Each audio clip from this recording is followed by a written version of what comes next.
Assalamualaikum warahmatullahi wabarakatuh. Perkenalkan, nama saya Lailatul Rahmi dengan NIM 22140400063. Di sini saya akan membacakan dan menjelaskan tentang hadis kedua, yaitu 4 sifat orang munafik.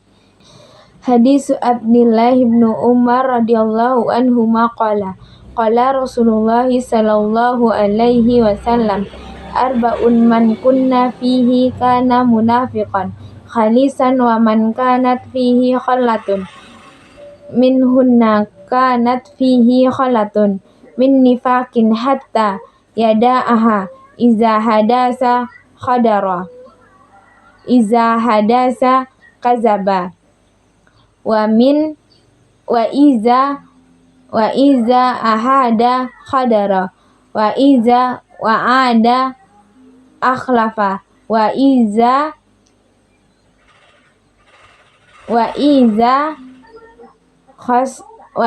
qasama fajara. Baiklah, saya akan menjelaskan tentang hadis yang kedua, yaitu hadis tentang kemunafikan, di mana pada hadis ini menjelaskan tentang sifat-sifat orang-orang yang munafik. Nah, pada hadis ini terdapat 4 sifat dari kemunafikan itu. Nah, seseorang itu akan menjadi benar-benar munafik jika ada 4 sifat dari kemunafikan itu dalam dirinya. Nah, apabila seseorang itu memiliki salah satu dari sifat kemunafikan, maka dia mempunyai 1/4 dari sifat kemunafikan. Apabila dia mempunyai 2 sifat kemunafikan dari 4 sifat kemunafikan tersebut, maka dia akan memiliki 2/4 dari sifat kemunafikan tersebut. Nah, di sini terdapat 4 sifat munafik dalam hadis ini, yaitu yang pertama, apabila dia berkata, dia berdusta walaupun di saat lagi bercanda. Nah, teman-teman semua, ketika kita sedang bercanda dengan teman, rekan kerja, teman sekelas, sahabat, atau orang yang ada di lingkungan kita, itu kita harus berhati-hati dalam berbicara agar nantinya tidak menimbulkan dusta. Nah, apabila kita sudah berdusta walaupun itu di saat bercanda, nah itu termasuk ke dalam sifat kemunafikan. Nah, yang kedua, apabila dia berjanji atau menekan kontrak, dia berkhianat atau mengingkari janjinya. Nah, pada kasus ini bisa kita contohkan seperti apabila dia berjanji untuk ini lebih ke amanah ya. Dia diamanahkan untuk menjaga barang seseorang agar dijaga, agar barang ini tetap disimpan dulu oleh dia sebelum dia datang dan jangan sampai hilang misalnya. Nah, kemudian orang yang diamanahkan tadi, dia tidak menjaga barang tersebut hingga akhirnya barang tersebut hilang, maka itu dinamakan maka dia termasuk mengingkari perjanjiannya tadi, karena si orang yang diamanahkan tadi tidak menjaga barang tersebut dengan baik sehingga barang tersebut hilang, maka dia tidak amanah terhadap perkataannya atau kontrak yang telah dilakukan tadi.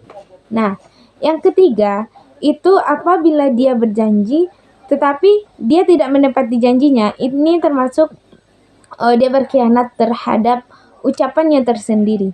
Nah, jika dia berjanji, misalnya dia berjanji akan mengembalikan barang yang dipinjamnya pada tanggal 15.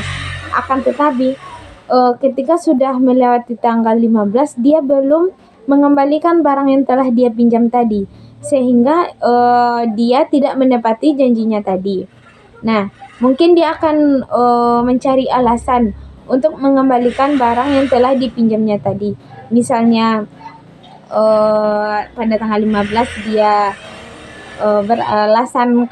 beralasan kalau misalnya dia ada urusan, atau misalnya dia nggak sempat mengembalikan, atau misalnya barangnya masih dipakai, padahal di awal dia sudah berjanji kalau dia akan mengembalikannya pada tanggal 15.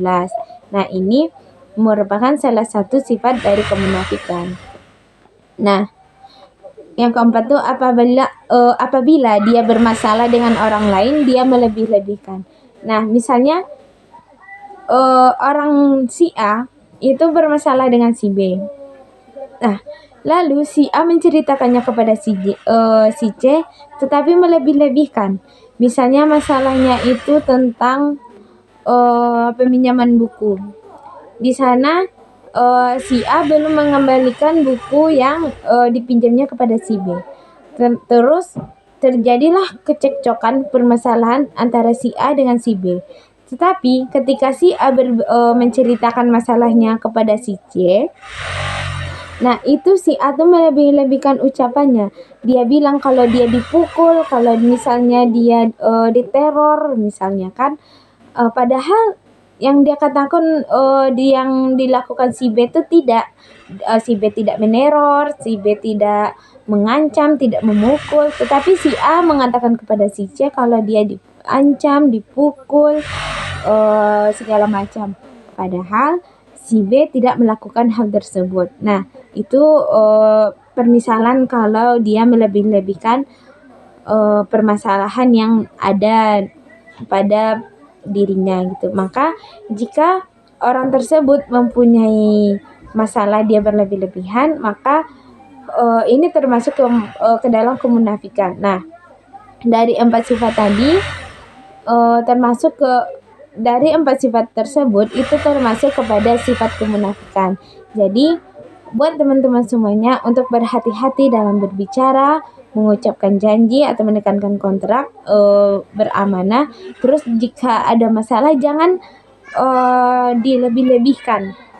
Jangan terlalu melebihkan masalah yang ada, sehingga nantinya akan menimbulkan masalah yang besar.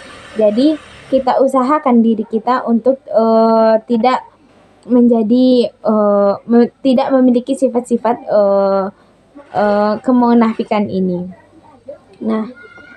Nah, kemudian apa sih kaitan hadis ini dengan pembelajaran? Nah, yang pertama itu hadis ini membicarakan tentang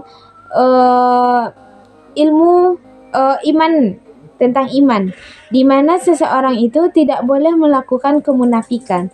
Di sini dijelaskan sifat-sifat orang yang munafik, di mana tadi ada 4 sifat orang yang munafik. Yang pertama yaitu apabila dia berkata dia berdusta.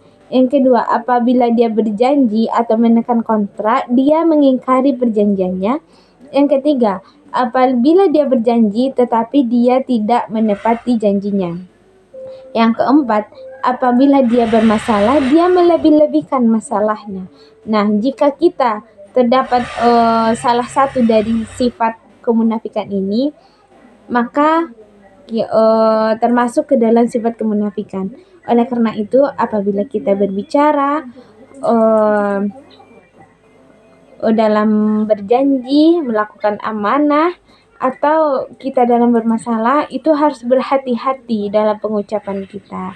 Apapun yang kita lakukan harus berhati-hati agar sifat kemunafikan ini tidak dimiliki oleh diri kita. Nah, kemudian kaitan hadis ini dengan pembelajaran yang kedua yaitu adanya metode pembelajaran. Di sini metode pembelajaran yang digunakan yaitu dengan metode ceramah. Nah, metode ceramah ini sudah banyak menghasilkan hasil-hasil yang baik dalam pembelajaran. Ada beberapa metode pembelajaran yang tidak bisa digunakan dengan metode ceramah, dan ada juga pembelajaran yang harus diajarkan dengan metode ceramah. Maka di sini